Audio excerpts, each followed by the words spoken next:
There is a particular kind of silence that arrives on an ordinary morning, the kind no one notices until it is already too loud.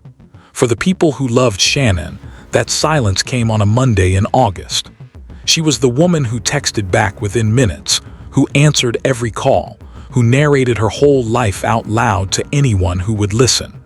And then, all at once, she didn't. By the time the people closest to her understood what that quiet meant, the answer was already buried somewhere they would never have thought to look. Her name was Shannon Watts. She was 34 years old, and on the night this story begins, she was a little over 15 weeks pregnant with her third child, a boy she had already named Nico. To understand what was taken, you have to first understand what was there, because Shannon was not a headline or a hashtag. She was a person, loud and warm and stubbornly alive, and the world she built around herself was the kind people quietly envy from across a room. Shannon was born in New Jersey and raised in North Carolina, in a close-knit Catholic family where loyalty wasn't a value so much as a default setting. Her father, Frank, and her mother, Sandy, raised her alongside her younger brother, Frankie, in a household where she learned early to take up space and say what she meant. Her mother would later describe her with a single word that fit better than any other: a fireball. She was driven. She was competent in a way that made other people feel a step behind. According to those who knew her, she had been successful and fiercely independent long before any man entered the picture, and her brother later wrote, that was exactly how she wanted it. He said she had been born to be a mother. He wasn't exaggerating.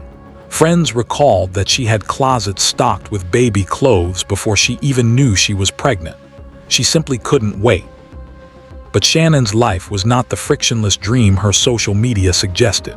For years she lived with lupus, an autoimmune disease that exhausted her body, disrupted her sleep, and flared without warning. It was part of why she eventually found her way to Lavelle, a multi-level marketing company whose flagship product, Thrive, she promoted full-time from home. To her followers, she became a familiar face, upbeat, relentless, always selling, always smiling into the front-facing camera. Her health struggles became part of her story. She wanted, those close to her said, to one day support research into the disease that shadowed her. Whatever skeptics later made of the company or the lifestyle, the impulse underneath was real. Shannon had been sick and frightened, and she had decided to build a life loud enough to drown it out. She met Chris Watts the way so many people met in 2010, through a Facebook friend request. He was a fellow North Carolinian, quiet where she was loud, reserved where she was a storm. She wasn't interested in him romantically at first, but she was going through a low stretch physically and emotionally, and he was patient with her in a way that mattered. He waited. He listened. Slowly, she let him in. To a woman who carried so much, his calm must have felt like shelter. They married, and not long after, they chased a fresh start the way young families do.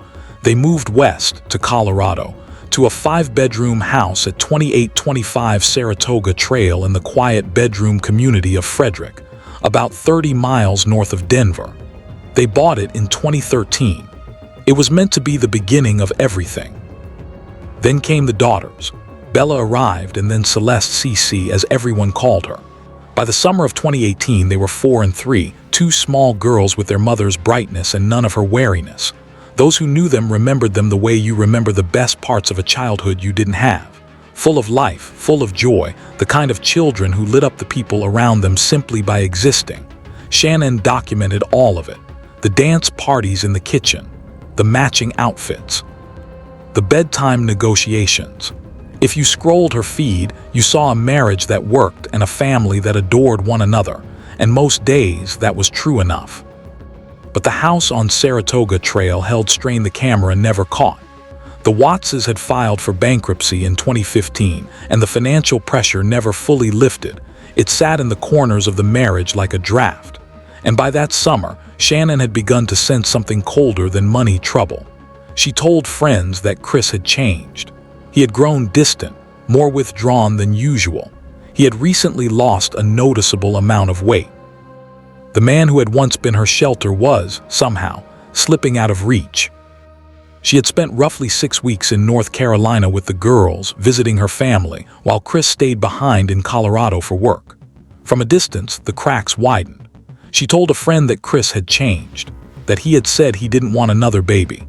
She poured her fear into a long, raw text message to him about his coldness, his lack of affection, her dread that he was unhappy about the pregnancy growing inside her.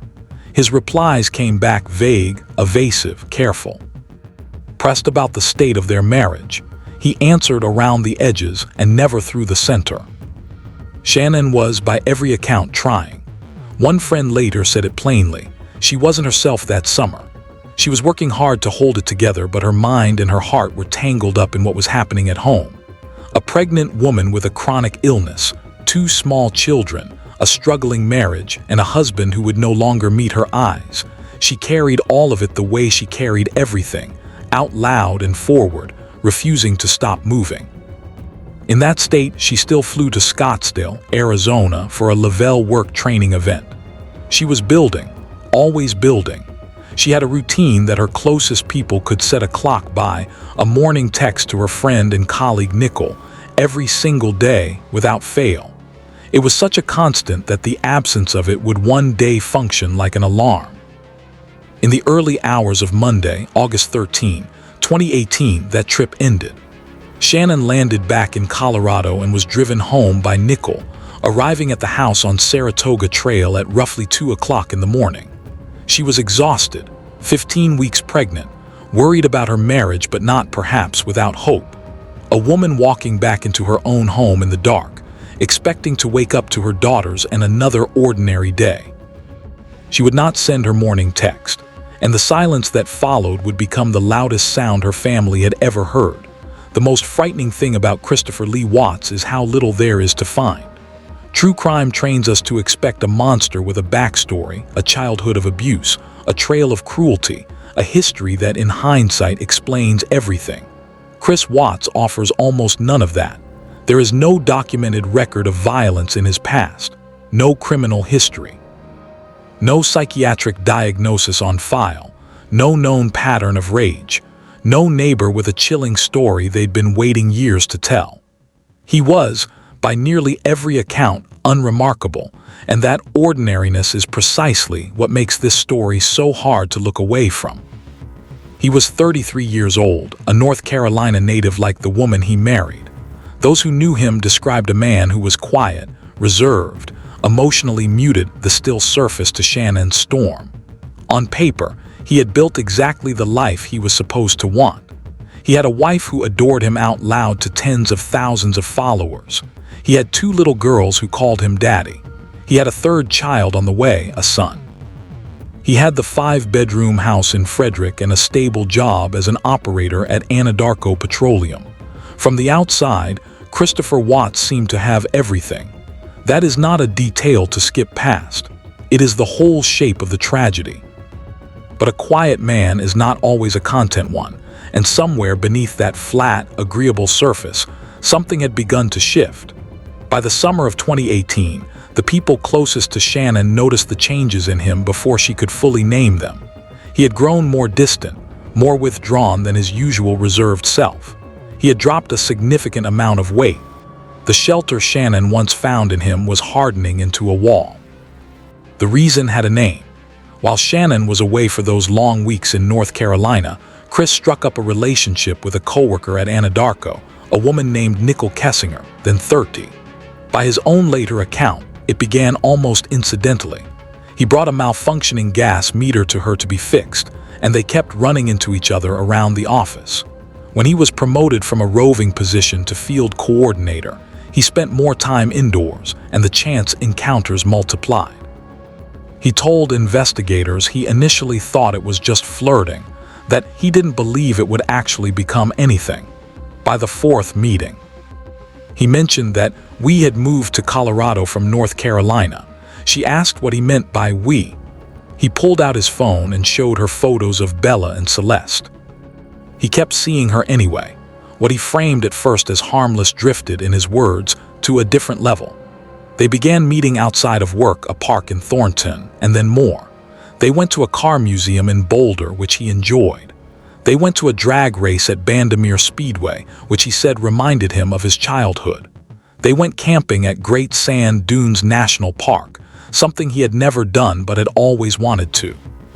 For a man who, friends and family suggested, had spent his adult life accommodating others, the affair seemed to function as a private door into a life that was finally, exclusively his. He worked to keep that door hidden. He didn't wear his wedding ring at work. He would later claim it was simply being resized after his weight loss. He and Kessinger communicated through a disguised app called Secret Calculator, sending private messages and photos that wouldn't surface on a casual glance at his phone. According to investigators, they exchanged "I love yous" within those 2 months. And crucially, Kessinger has always maintained, and was never charged, that Chris told her he was already in the final stages of separating from his wife. He sold her a version of himself as a man almost free, a man at the end of a marriage rather than the father of a growing family. It was a lie, and it would later collapse the moment she read a newspaper and learned that the wife he described as nearly gone was, in fact, pregnant. Back home, Shannon was not blind. She confided to friends that she suspected he was having an affair. She ordered a relationship book, Hold Me Tight, hoping to repair what she felt slipping away. Chris threw it in the garbage without ever opening it. She told her girlfriends that if it came to divorce, she intended to fight for full custody of the children. And there, investigators believe, is where the ordinary arithmetic of a failing marriage curdled into something else. Divorce would have meant a custody battle. It would have meant child support, a split of already strained finances. The couple had filed for bankruptcy in 2015, and a public unraveling of the perfect family he and Shannon had performed online. It would have meant explaining to Nicole Kessinger why the wife he'd called nearly an ex was carrying his son. As one prosecutor would later put it with grim simplicity, for whatever reason in Chris Watts's mind, divorce was not an option. This is the psychology investigators and profilers later pointed to, not invented evil, but a recognizable and terrible category. Criminologists call it family annihilation, a parent who responds to perceived loss of control by erasing the family entirely rather than surrendering the life they imagine for themselves. Former FBI profiler Candace DeLong noted that such cases are unusual in one respect. Most family annihilators take their own lives afterward. Chris Watts did not. He intended to walk forward into the life he wanted, with the obstacles simply removed. In the days before, that intention began leaving fingerprints. The discovery files later assembled by prosecutors painted a man not snapping in a single moment of rage, but quietly clearing a path.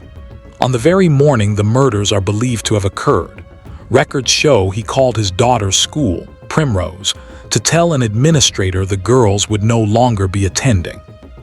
He called a realtor about selling the family home and downsizing. When she suggested a property, he said he'd drive past it on his way home from work that day. These are not the acts of a man caught off guard. They are the acts of a man rearranging his future as though the people in it were already gone. And so the two timelines bent toward each other. On one side, Shannon, pregnant, exhausted, anxious about her marriage but still trying, still hopping, boarding a late flight home from a work event in Arizona. On the other, Chris, at home alone with their sleeping daughters, his secret life pressing against the walls of the one he was supposed to keep, his mind, by every later indication, already made up. She landed in the dark. Her friend drove her home through the empty early morning streets and dropped her at the house on Saratoga Trail around 2 o'clock in the morning. Bella and CC were asleep upstairs. Her husband was waiting inside. She walked through her own front door believing she was coming home. What happened inside the house on Saratoga Trail in the dark hours of August 13, 2018, will never be fully known because only one person survived to tell it, and that person has told it more than one way.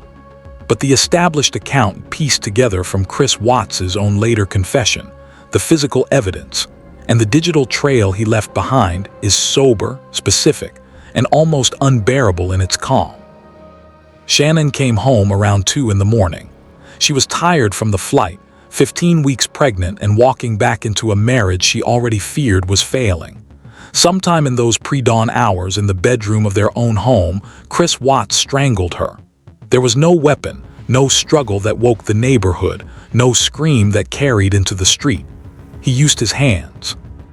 By the time the sun was thinking about rising over Frederick, the woman who texted her best friend every single morning was already gone.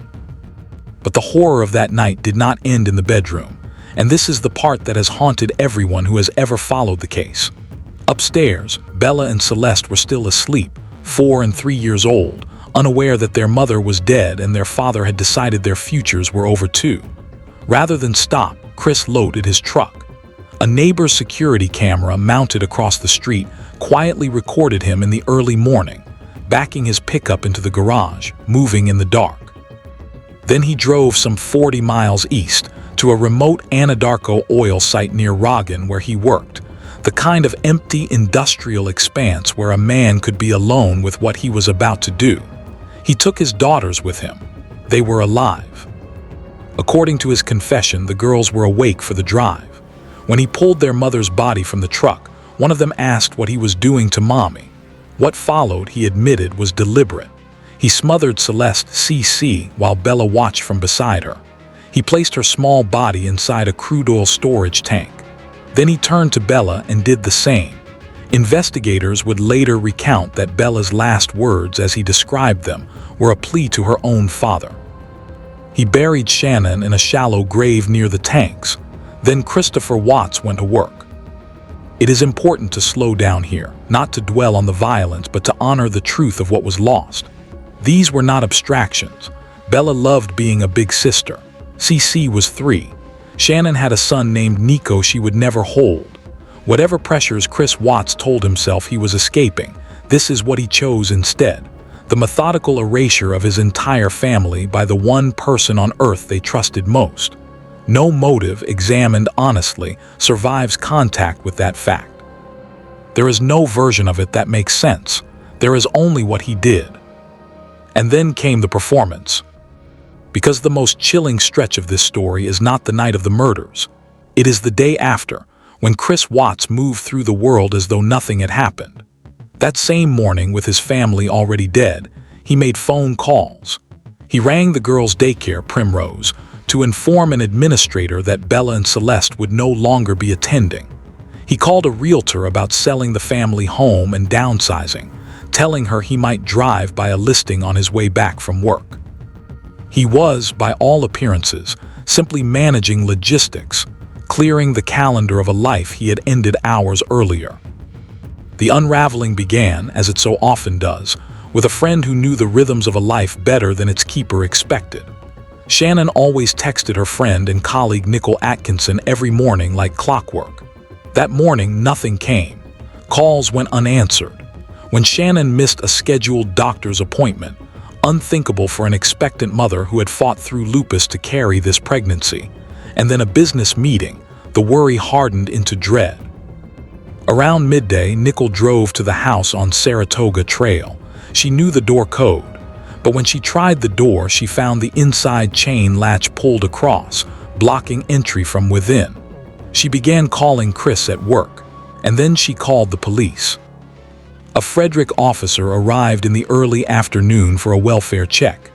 Chris, summoned home, gave permission to search the house, the posture of a cooperative, frightened husband.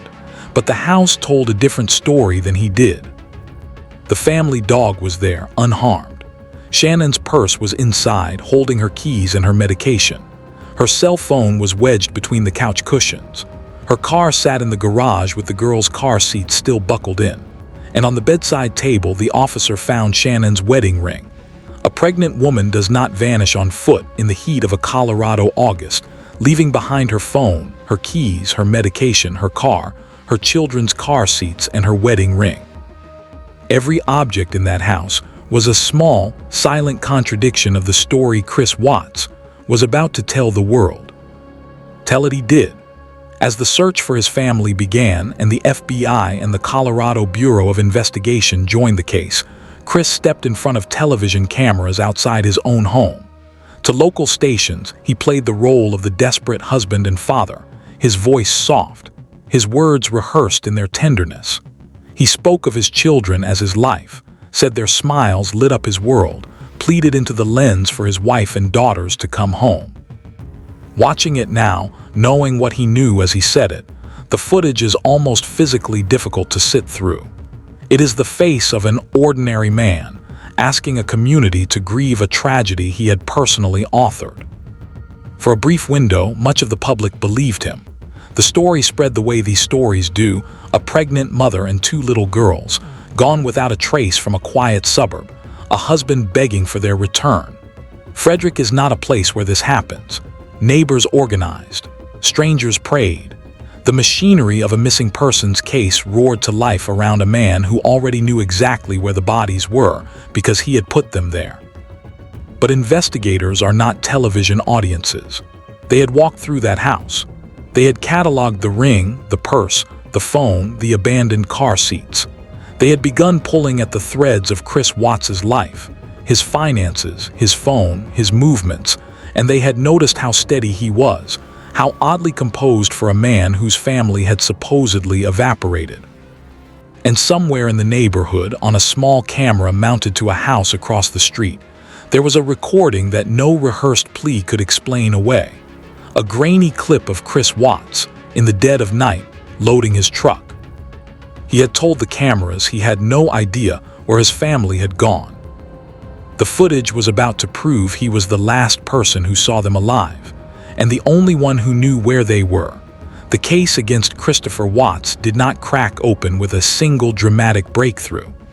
It came apart the way a lie always does when professionals start pulling on it slowly, then all at once. From the moment investigators walked through the house on Saratoga Trail, the physical evidence quietly refused to cooperate with Chris's story. A pregnant mother and two small children do not leave on foot in the August heat and abandon everything that defines a life. The purse, the keys, the medication, the cell phone buried in the couch, the car still in the garage with the girl's seat strapped in, the wedding ring resting on the nightstand. Detectives noticed all of it. They also noticed Chris himself, too composed, too rehearsed, a man performing grief a half-beat behind real emotion. On August 15, 2 days after the family vanished, the FBI and the Colorado Bureau of Investigation were fully embedded in the case, and investigators asked Chris to sit for a polygraph examination. He agreed. He failed it. That failure was the hinge on which everything turned. Confronted with the results, the carefully maintained facade finally buckled. Chris confessed first to his own father, Ronnie, and then to investigators. But even his confession was a kind of evasion. In his first version, he admitted only to killing Shannon, and he did it by blaming her. He claimed he had found her strangling one of their daughters and had killed her in a rage. It was a monstrous lie layered over a true crime, an attempt to recast a triple murder as a grief-stricken father's reaction to an unthinkable scene. Investigators did not believe it, and in time the physical evidence and his own later admissions dismantled it. He had smothered Bella and Celeste himself with his own hands. He led investigators to the bodies. Chris marked the locations on a photograph of the Anadarko oil site, and a team arrived there around 11 o'clock at night. They found Shannon buried in a shallow grave. They found Bella and Celeste submerged in separate crude oil storage tanks, each pushed through a hatch barely 8 inches across. The investigators who recovered them have spoken since about how that scene never left them. It was the moment a missing persons case became something the entire country would struggle to comprehend. Chris Watts was arrested that same day. 2 pieces of evidence ensured he would never talk his way back out. The first was a quiet betrayal by a neighbor's home security camera. Mounted across the street, it had recorded the early morning of August 13. Chris loading a gas can into the bed of his truck, then backing the vehicle into his garage. There was no footage of Shannon or the girls leaving the house, ever flatly contradicting his claim that his wife had walked out with the children. When authorities released that footage publicly that November, it stood as silent, irrefutable proof of the morning he had spent the week denying. The second was Nicole Kessinger. When she learned through news reports that the family had vanished and that Shannon was pregnant, a fact Chris had hidden from her, she went to the police herself and disclosed the affair. She had, in a panic, deleted his contact information and their messages from her phone, an act of self-preservation that investigators noted but for which she was never charged. Her account, paired with the digital trail of texts, love letters and photographs preserved in the evidence, gave the case its motive. A man who had sold a coworker the fiction of a nearly finished marriage, and who had decided that ending the marriage in reality, with its custody fight, its child support, its public collapse, was less acceptable than ending his family. As one investigator summarized the thinking behind it all, in his mind, divorce simply wasn't an option. It is worth pausing to mark the full scope of the loss, because the legal charges did exactly that. There were no other victims beyond this one family. Chris Watts was not a serial predator stalking strangers. His violence was contained entirely to the people who loved and trusted him most. But the law recognized 4 lives, not 3. On August 21, prosecutors charged him with first-degree murder, including counts that accounted for Bella and Celeste's young ages under a provision covering a child killed by a person in a position of trust, a count for the unlawful termination of Shannon's pregnancy for the death of their unborn son Nico, and 3 counts of tampering with a deceased human body. 9 charges in all. There would be no dramatic trial, no weeks of testimony, no jury deliberation.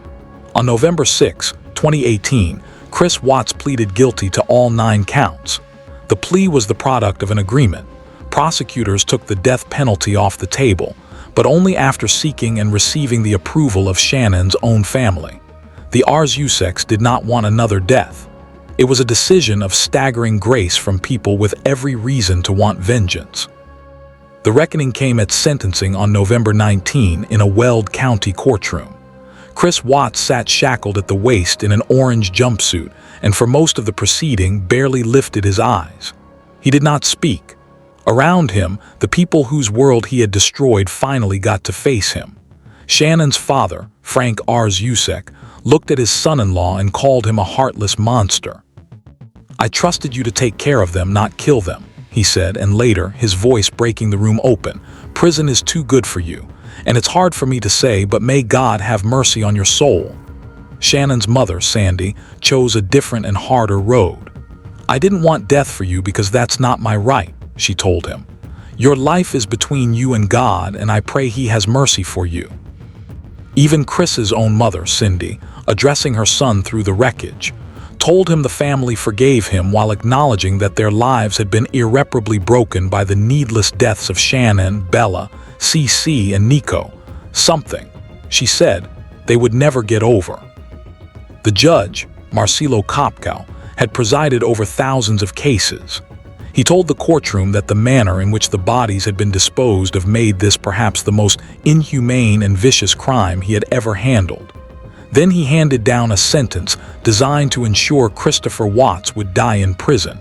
5 life terms without the possibility of parole, 3 to be served consecutively, 2 concurrently, plus 48 years for the unlawful termination of the pregnancy, and an additional 36 years across the 3 counts of tampering with a body. In early December, citing security concerns, authorities quietly moved him out of Colorado entirely. On December 5, 2018, he arrived at the Dodge Correctional Institution, a maximum security prison in Waupun, Wisconsin, where he remains to this day. Justice in the legal sense was swift and total. He confessed, he pleaded, he was sentenced to vanish from the world. And yet anyone who has followed this case knows the strangest, most uncomfortable chapter was only beginning. Because even from a cell 2 states away, Chris Watts did not disappear from public life. He became something else entirely. Justice was swift and complete, and yet justice changed almost nothing about the weight the people left behind would carry. Christopher Lee Watts is still alive. He is still, as of today, an inmate at the Dodge Correctional Institution in Waupun, Wisconsin, serving 5 consecutive and concurrent life terms with no possibility of parole. Because he pleaded guilty, there was no trial to appeal and no verdict to overturn.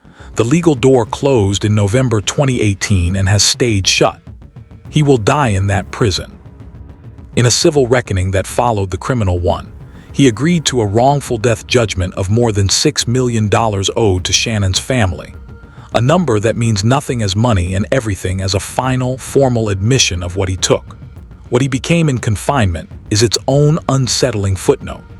Reports emerged that he received fan letters in prison, even love letters, from strangers who had watched the documentaries and somehow found something to admire. His attorney later claimed he had found God. For a time, there was even a public petition demanding that the Wisconsin prison system remove photographs of the family he murdered from the walls of his cell. The ordinary man who erased his family did not fade into anonymity. He calcified into a kind of grim celebrity, which brings us to the part of this story that may matter most, because the cruelest chapter in many ways did not belong to Chris Watts at all. It belonged to the people who loved Shannon. Her parents, Frank and Sandy Arzusek, and her brother, Frankie, lost 4 people in a single morning: a daughter, 2 granddaughters, and an unborn grandson. That alone would be more grief than most families ever face. But in the years since, they have described a second nightmare layered on top of the first, a relentless campaign of online harassment, conspiracy theories, and defamation. Strangers on the internet rewrote Shannon's character, distorted her life, and in some cases spread the grotesque suggestion that her own family was somehow involved in her death. Frank Arzusek has said plainly that he had never seen so much evil in the world as the evil aimed at his family after they had already lost everything. The hate, he said, has to stop. In 2025, they fought back and won. Frankie Arzusek pursued a defamation and harassment lawsuit in the United Kingdom against a YouTuber who, between 2018 and 2023, had reportedly produced at least 180 videos targeting the case and built an audience of tens of thousands around it. The court found in the family's favor, ordered the creator to pay damages, and granted a permanent injunction against further publication. A ruling believed to be the first time in the UK that a conspiracy-focused YouTube channel was shut down following a legal judgment tied to harassment and defamation.